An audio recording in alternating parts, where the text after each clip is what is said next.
Hey besties, it's your favorite best friends, Irene and Karan, and we are back for another edition of What Would the Besties Do? Yes. You guys have asked the questions and we have the answers. Disclaimer, our answers. Our opinion. Yes. What we would do. Right. So, another question that we got from our event is, how do you move on from trauma from past bad friendships?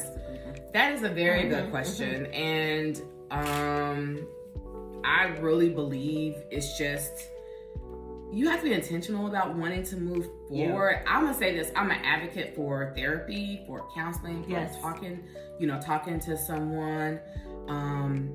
But like Karan mentioned before we started recording, it's just about, the same as a boyfriend-girlfriend relationship. And then I think you should kind of check yourself to see like what toxic behaviors you're attracted to. Yeah. Because we always see relationship as like boyfriend, girlfriend. It really is friendships too.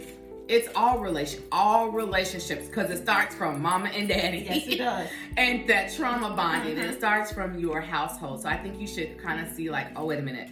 I feel like I'm attracted to the same toxicity. Yeah. And so, it's like you have to do the inner work with your heart. Yeah. But Karan, like, what do you think? Yeah, I do think that you have to be healed first before you're able to move past the trauma.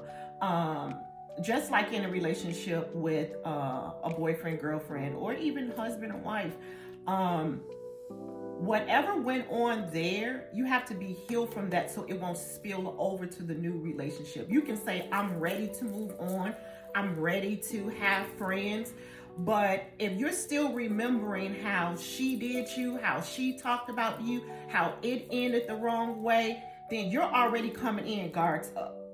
And every little thing that person does, you're going to say, but you're just like him, you're just like her, and you don't want to do that. You don't want any comparison to take place. You want to give that person a clean slate, just the same as you would want them to give you a clean slate. So just make sure that you have been healed from whatever has taken place in any prior relationship before you pursue another one. And then just take your time. Don't go in claiming everybody's your best friend. You can't. Just take your time. You know how they say when it comes to the male and the female, like you're dating them before you get married, you want to date the person.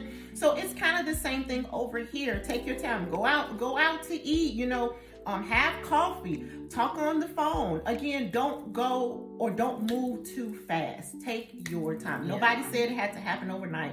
Nobody said you all had to chill overnight. So just take your time.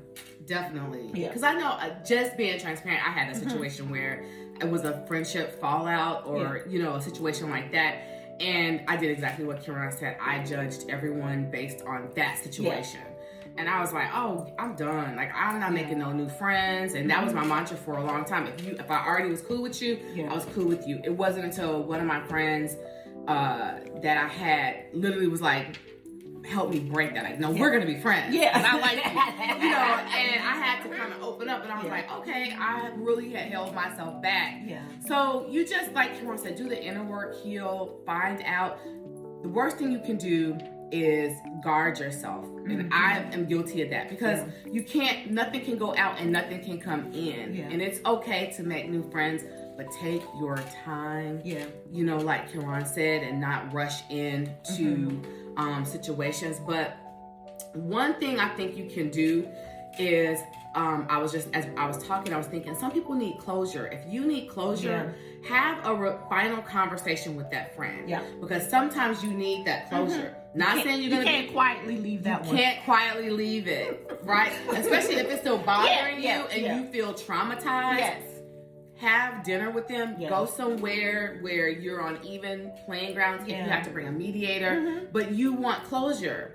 And get that closure you need and just move on. Yes, absolutely. So, y'all, what do y'all think? What do you think? When it comes to the trauma, can you actually move past the trauma in a past relationship to start a new one?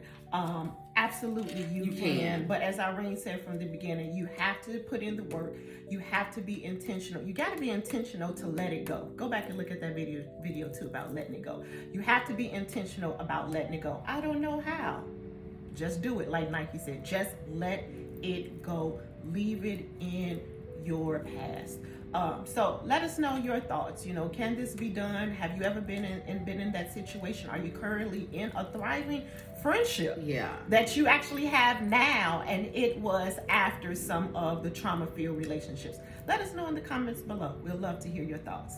Until next time, bye, besties. Bye.